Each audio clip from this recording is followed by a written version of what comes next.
Everybody, it's Michael from Replica Airguns and Get Fit Over 40.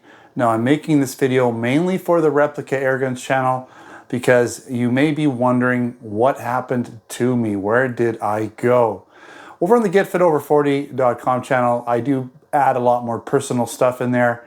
And so I have been updating the viewers on that channel as to what's going on as much as I possibly can, because it's been a little bit tough considering what I just went through. So I'll give you just basically the summary and then we'll talk a little bit more. So I've been in the hospital for about a month. Went in there a month ago with some shortness of breath, a little bit of like pressure in my chest, not in my chest, but in my diaphragm area. And this was at 1:30 in the morning on a Sunday, and ended up staying in the hospital for a month. And because I had a heart issue. And so I had to get all these tests, and I was in the Langley Hospital for just under a week, like 5 days. And then I was in the St. Paul's Hospital where I went for heart surgery. Yeah, can you believe it? Open heart surgery to fix a congenital valve defect, something I was born with. So basically, instead of having 3 flaps, I had 2. It's like a whatever. Anyways, they had to replace the valve. And then above the valve, there's the aortic root, and above that is a little bit of an area where the valve, where the artery sort of splits into different tracts, and that whole area was aneurysm, so it was like a balloon. So the root should have been about 3 centimeters in diameter, and mine was like 6 centimeters in diameter. And so, yeah, it was open heart surgery, and because of all that, and because I'm a pretty intense person, walking, been doing boot camps and CrossFit, bike riding, weight training all the time. And I didn't even know this was going on. I didn't know I had this genetic problem. So my heart was basically having to work harder and harder and harder to make up for the valve that was defective, that was basically leaking blood back into the heart. So every time my heart pumped, it wouldn't pump nearly as much as it should be because the valve would let a bunch of blood come back in. It's very efficient. So because of that, my heart essentially was enlarged, quite enlarged. So my heart, I forget what the name of it is, but basically my heart itself is only about sub 20% efficient. So the actual heart, that's not the valve and everything, it's just the heart. Because it's enlarged, and now because it's enlarged, it just doesn't work as well. Believe it or not, too large a heart can become inefficient. It just doesn't have the flexibility of a smaller heart. The valve's been replaced now, open heart surgery. I'll show you maybe another time. I got marks all over me. My chest is just a mess. I've also got a pacemaker now too. Yeah, I've lost about 15 pounds since I went into the hospital. It's been a real tough go. And so essentially with this valve replacement, my heart should come back to a more normal percentage of pumping. And you might think normal is like 80%, but it's not. It's actually between 50 and 60%. And I was a little surprised to hear that, but 60% is actually pretty good. So if I can get to 40 to 50%, when I was basically doing most of what I was normally doing with about 20% heart efficiency, then I should feel a lot better and be able to do a lot more than I was doing. Life was getting tough. Life was getting, this is, I guess, not really a summary at this point. This is like the whole story. So we'll just carry on. So life was getting really tough. I thought because I had a cold that it was something to do with my lungs. I thought something was going on with my lungs, shortness of breath. I had a bit of a cough and stuff. I thought maybe I had some bronchitis or something. That's kind of what I went into the hospital thinking, probably something like that. Maybe heart, but I was hoping not heart. Shortness of breath and heart and what's it called? Angina. So angina is like a pressure right here. It's almost like a feeling of heartburn. I would get that whenever I walked, but I wouldn't get it whenever I worked out. I was weight training literally right up to about 4 or 5 days before I went to the hospital. I was serious, full-on weight training with this balloon aneurysm thing going on in my heart that could have ruptured at any time. And if it had ruptured, I would have been basically a goner. There's just nothing that they could have done. Like there would have been no way, unless they could cut me open right at that second and somehow fix it. It would have just been game over. So luckily that didn't happen. Because it was such a serious thing, I was basically just over a week after I went to the hospital, I was getting open heart surgery. And then, so I've been in there for quite a while because of the complications of the enlarged heart.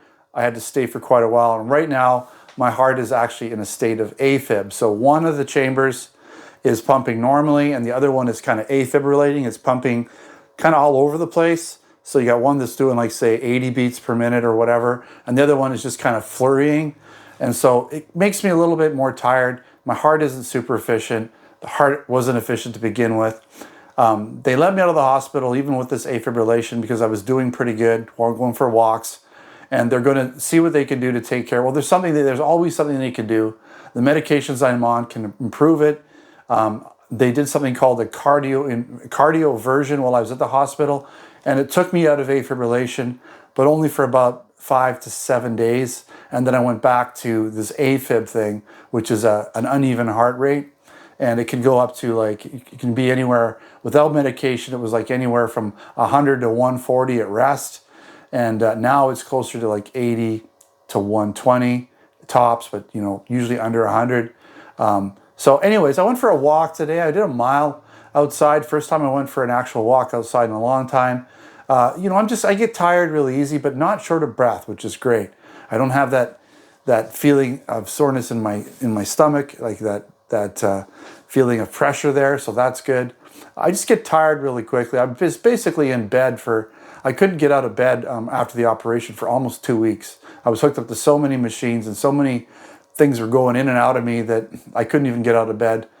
Just basically I had a catheter, but if I had to take a dump, that's about the only time I got out of bed.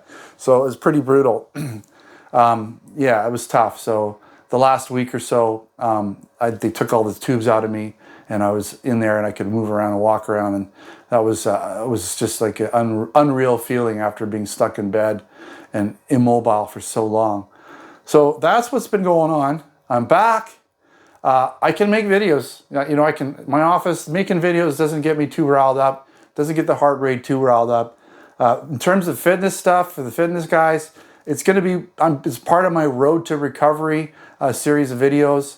And the first part of that was staying alive, getting through the operation, getting out of the hospital. And now, I'm going to have another journey where I'm just basically going to be able to walk. Open heart surgery requires that they literally crack your chest open. They have to cut I can't even, I have trouble thinking, like my brain is just all over the place. But, the chest bone right here that goes to hold your ribs together, they have to cut that right open and open everything up. So that's all wired together. And, even coughing and stuff hurts. I can't lift stuff. I can't do a lot of stuff. That won't heal up for 8 to 12 weeks properly. Could be 6 to 12 weeks.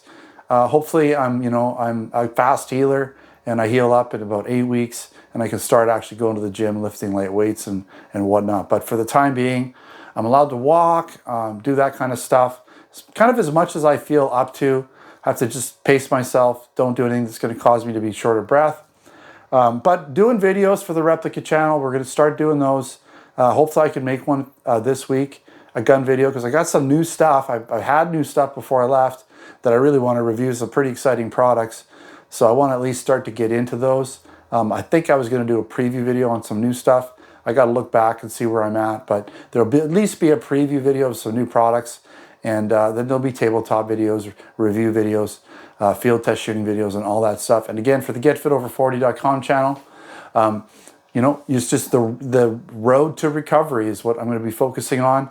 And for some of you, that might be a great thing because I know I'm a little extreme, and a lot of you guys, girls out there, you watch my channel because you see this like 50-year-old guy, taking it to the next level, doing shows, getting super lean, and putting on quite a bit of muscle. That's not going to be me moving forward. I'm just not going to be able to do it. I just can't. I got to be careful with my heart from now on because you only get one heart, and my heart isn't working so good.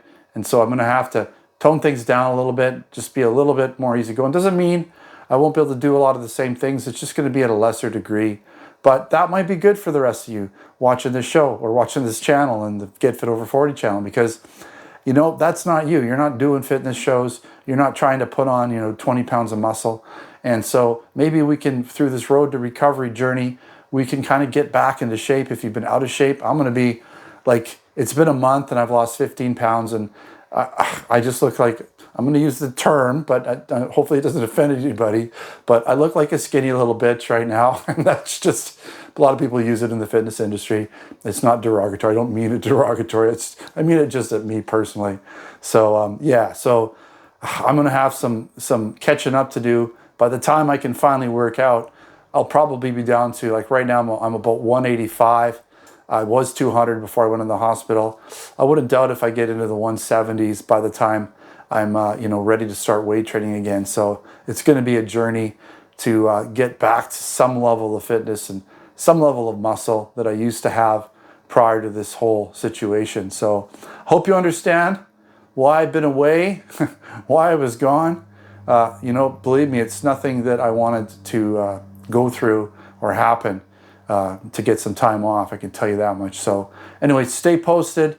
I'll be making some Replica Airguns gun videos, preview videos, and all that. And of course, some more getfitover40.com videos for you guys that want to take part in this journey, getting back to some level of fitness. All right, thanks for watching. Don't forget to subscribe to replicaairguns.com and to getfitover40.com. Now, Replica Airguns is over on Vimeo. GetFitOver40 is over on YouTube. And of course, I got blogs. So I'll put links in the description for you to find those channels and those websites. All right. Thanks for watching. Until next time, take care.